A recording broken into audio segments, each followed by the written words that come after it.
আসসালামু আলাইকুম, সবাই কেমন আছেন? আলহামদুলিল্লাহ আমি ভালো আছি আপনাদের দোয়া এবং আল্লাহর অশেষ রহমতে। তো সকালবেলা ছাদে আসলাম, ছাদে আমার গাছটার ভিডিও করলাম, ভালো লাগতেছে। হয়তো অনেকে বলবেন অনেক ভিডিওতে দেখছেন, হ্যাঁ অনেক ভিডিওতে দেখা যায় গাছটা, ফুলগুলো আমার খুবই ভালো লাগে, কালারটা বিশেষ করে যখন ফুল ফোটে তখন গাছের পাতা থাকে না, এই কারণে বেশি সুন্দর লাগে। কার কাছে কেমন লাগে এমন বাগান বিলাসের ফুল কমেন্ট করে জানাবেন। তো এখান থেকে গিয়ে রান্না করব, রান্নার জন্য প্রস্তুতি নিব। আমি গাছ থেকে একটা লাউ আনলাম, লাউটা কাটার জন্য বসলাম। লাউ ভাজা করব, চিকেন ভাজা করব। এটা কেটে নিই, আর কাটতে কাটতে আপনাদের সাথে কিছু কথা বলি। হয়তো অনেকে বলবেন আপনার ব্লগের ভিতরে রাজনৈতিক ব্যাপার কেন আনেন। রাজনৈতিক ব্যাপার এই জন্য আনি কারণ আমরা তো সাধারণ মানুষ, আমরা সাধারণভাবে বাঁচতে চাই কিন্তু বাঁচতে পারতেছি না রাজনৈতিক দলগুলোর জন্য।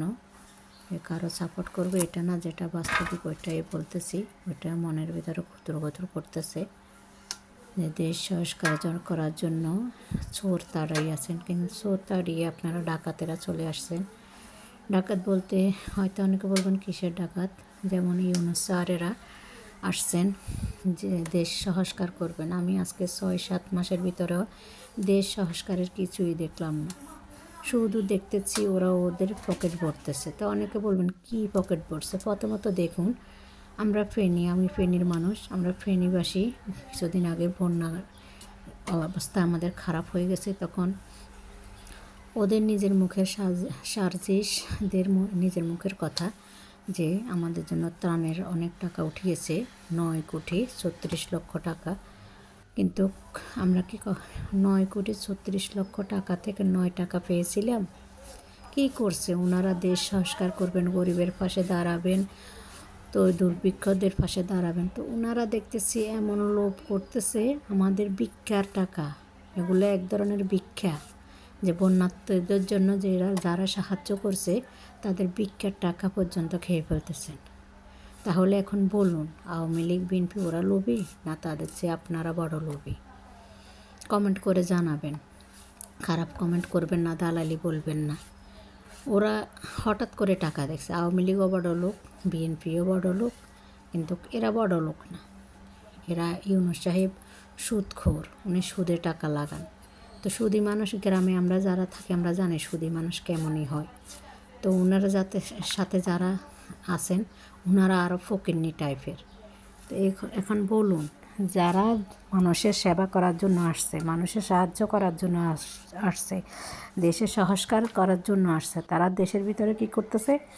লুটপাট, ভাঙচুর, জ্বালাও পোড়াও আর টাকা আত্মসাৎ করতেছে। এখন বলবেন শুধু টানের টাকা না, টানের টাকা না, খতিয়ে দেখুন অনেক টাকাই আত্মসাৎ করতেছে। এখন যদি বিএনপি অথবা জামায়াত আসে তখন দেখা যাবে এরা ৬-৭ মাসের ভিতরে কত শত কোটি টাকা আত্মসাৎ করছে। আওয়ামী লীগ কী করছে? তার চেয়ে বেশি করছে। আওয়ামী লীগ 16 বছরে যেগুলা করে না, ওরা 6 মাসের ভিতরে তার চেয়ে প্রচুর পরিমাণে বেশি করে ফেলছে, অতিরিক্ত আত্মসাৎ করে ফেলছে। হয়তো যারা ওদের সাপোর্ট করতেছেন তারা অন্ধ, বুঝতেছেন না তারা কী সংস্কার করছে। তাদের জন্য যারা আজকে আহত হয়েছে, প্রাণ দিয়েছে, কই তাদের ফ্যামিলিকে কি তারা সাহায্য করতেছে? খবর নিচ্ছে? এই তো আমি পরশুদিন একটা ভিডিওতে দেখলাম, আবু সাইদের বাবা বলতেছে যে প্রথম লোক দেখানোর জন্য আসছিল কয়জন মানুষ, এখন কেউ খোঁজ খবরও নেয় না। তাহলে ওদের পরিবারের জন্য কি করা হয়েছে? যারা ছাত্র আহত আছে হাসপাতালে, ওদের জন্য কি করা হচ্ছে? ওদের জন্য যদি কিছু করা হতো, কিছু বরাদ্দ থাকতো, তাহলে তারা কেন আজকে রাস্তায় নামতে হয়েছে? তারা কেন আন্দোলন করতে আসছে? অনেকেও বলবেন না ওদের জন্য এটা করবে বলছে, সেটা এটা মুখে বলছে, এটা মানুষকে বোঝানোর জন্য বলছে। যদি করতো 6 মাসে ওদের চিকিৎসার খরচ কোথায়? ওদের পারিবারিক সাহায্য কোথায়?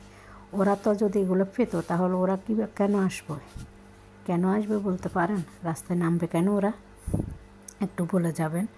যারা ইউনূস গংয়ের সাপোর্ট করতেছেন তাদেরকে বলছি, আজকে ছাত্ররা যারা আজকে আহত হয়েছে তারা বুঝতেছে, হারে হারে টের পাচ্ছে যে কী করছে ওরা, কার জন্য করছে ওরা, কাকে বিশ্বাস করছে? তাহলে কি আওয়ামী লীগে ভালো ছিল, শেখ হাসিনাই ভালো ছিল, নাকি ইউনূসেরাই ভালো ছিল? শেখ হাসিনা 16 বছরের ভিতরে যে জিনিসগুলো করে রেখেছে ওগুলো একটা একটা করে ভেঙে ফেলা হয়েছে। মুক্তিযুদ্ধের বিষয়ে ইউনূসেরা কতটা জানে আমি জানি না। মুক্তিযুদ্ধের সময় শেখ মুজিবের তত্ত্বাবধানে অনেকে হাজার হাজার মানুষ যুদ্ধ করেছে, নেতৃত্ব দিয়েছেন জিয়াউর রহমান, উনিও যুদ্ধ করেছেন, ওনারও অবদান, অনেক অবদান। তাহলে আওয়ামী লীগ বিএনপি দুই গ্রুপের অবদান আছে, অবশ্য আছে, যেহেতু তার জিয়াউর রহমান বিএনপি এই মুহূর্তে, ওনার অবদানে বিএনপির অবদান, শেখ মুজিবের অবদান আর আওয়ামী লীগের। তখন ইউনূস সাহেব কোথায় ছিলেন? ইউনূস সাহেবের কি কোথাও দেখা গেছিল যুদ্ধের সময়? নাকি উনি রাজাকার ছিলেন, পাকিস্তানের সাপোর্টার ছিলেন? এখন লজ্জা করে না? যারা দেশের জন্য এত কিছু করছে তাদেরকে উনি ফেসিস্ট বলছেন, তাদেরকে দেশ থেকে তাড়ানোর ব্যবস্থা করতেছেন। এখন দেশটা উনার হয়ে গেছে, উনি সংস্কার করবেন। কী সংস্কার করবেন? উনি সংস্কার কারোর জন্য করতে আসেন না, উনি সংস্কার করতে আসছেন উনার যে ইয়েগুলো আছে, ব্যাটগুলো আছে, ওগুলো মওকুফ করার জন্য আসছেন, ওনার মামলা উঠানোর জন্য আসছেন। আর ওনার সাথে যে ফকিন্নিগুলো আছে ওরা ওদের পরিবার সংস্কার করার জন্য আসছে। এখন দেখুন, যে ফকিন্নিগুলো একদিন বলেছিল নিজের মুখে যে আমরা 10 টাকা পর্যন্ত ধার করে রিক্সা ভাড়া দিই, এখন কোটি কোটি টাকার গাড়িতে চড়ে, কোটি কোটি টাকার 6 মাসের ভিতরে মালিক হয়ে গেছে। ওদের ঘর দরজা দেখুন কী অবস্থা, কী পরিণতি, কী পরিবর্তন। কিন্তু ওরা দেশের পরিবর্তন না করে নিজেদের পরিবর্তন করছে। যারা চোখ থাকিতে অন্ধ তারা একটু খতিয়ে দেখবেন। আমার আপনার সবার টাকা দিয়ে ওরা করছে। প্রতিটা দলে এরকম, আমি কারো সাপোর্ট করব না, প্রতিটা দলে এরকম। ওরা আমার আপনারা সবার টাকা দিয়ে নিজের পকেট ভর্তি করতেছে। 16 বছর আওয়ামী লীগ যেটা করেনি, যত টাকা লুট করেনি, এরা 6 মাসের ভিতর তার চেয়ে বেশি লুট করে ফেলছে। একটু যদি নজর দিয়ে দেখুন, ভালো নজর দিয়ে দেখুন, তাহলে চলবে। আজকে আওয়ামী লীগকে বলে যে দালাল, বিএনপি কিছু হলে বলে দালাল, আবার আফসোস লীগ। ঠিক আছে, আফসোস লীগ, আওয়ামী লীগ দালাল, বিএনপি দালাল, কিন্তু আপনারা কি? আপনারা তো পাকিস্তানি ছিলেন। আপনার ইউনূস সাহেব তখন যুদ্ধের সময় পালিয়ে গেছে, যুদ্ধ করেন। কোন অধিকারে, কোন মানে কথা থেকে আজকে এই দেশের আপনারা দাবি করতেছেন? আপনার কি আছে এই দেশের জন্য? 32 নম্বর বাড়ি পুড়িয়ে ফেলছেন, ফুটলে কী হবে? পুড়িয়ে ফেললে কি শেখ হাসিনা এই দেশের নাগরিকত্ব হারিয়ে ফেলবে, না অন্য কিছু হয়ে যাবে? বাড়িঘর পোড়ায়, এই যে কাফি, কয়দিন আগে কাফি, অনেকে বলতেছে নিজের ঘর নিজে পোড়াইছে। হ্যাঁ, নিজের ঘর নিজে, আমারও এটাই মনে হয়, নিজের ঘর নিজে পোড়াইছে। তো কী হয়েছে? ঘর পুড়িয়ে গেছে, আবার ঘর উঠিয়ে যাবে। আর যারা পোড়াইছে তারা কি ভেবে দেখেছে যে আমার আপনার সবার ঘর আছে? কেউ না করুক, আল্লাহ হয়তো করবে। কাফি অন্যের ঘর পোড়াইছে না, নারায়ে তাকবীর বলে। এখন না কাফির ঘর কে পোড়াইছে? কাফি যদি পুড়িয়ে না থাকে, অন্য পোড়াইছে না, এটা থেকে শিক্ষা নেওয়া উচিত প্রতিটা মানুষের। অন্যের ক্ষতি করার আগে নিজেরটুকু ভেবে নেবেন যে আমি যে একজনের ক্ষতি করতেছি, আমার কি ক্ষতি হচ্ছে। তো রাজনৈতিক দলগুলো সব দলে ভালো আছে, কারণ ওরা টাকা পয়সা করে ফেলছে, ওরা শান্তিতে আছে। আর আমরা যারা সাধারণ জনগণ তারা শান্তিতে নেয়, সবসময় আতঙ্কের ভিতরে থাকে। গ্রামের বাড়িতে দেখেন চুরি ডাকাতি হচ্ছে প্রচুর পরিমাণে, রাস্তাঘাটে চলাফেরা করতে অনেক সমস্যা হচ্ছে। আগে সবাই বলছে যে কেউ কিছু বলতে পারছে না, কিন্তু এখন দেখুন, আগে ঠিক আছিল, আগেই বলতে পারছে, এখন কেউ মুখ ফুটে কিছু বলতে পারতেছে না। যদি কিছু বলে ওরে মারতেছে, ধরতেছে, ওইটা করতেছে, সেটা করতেছে।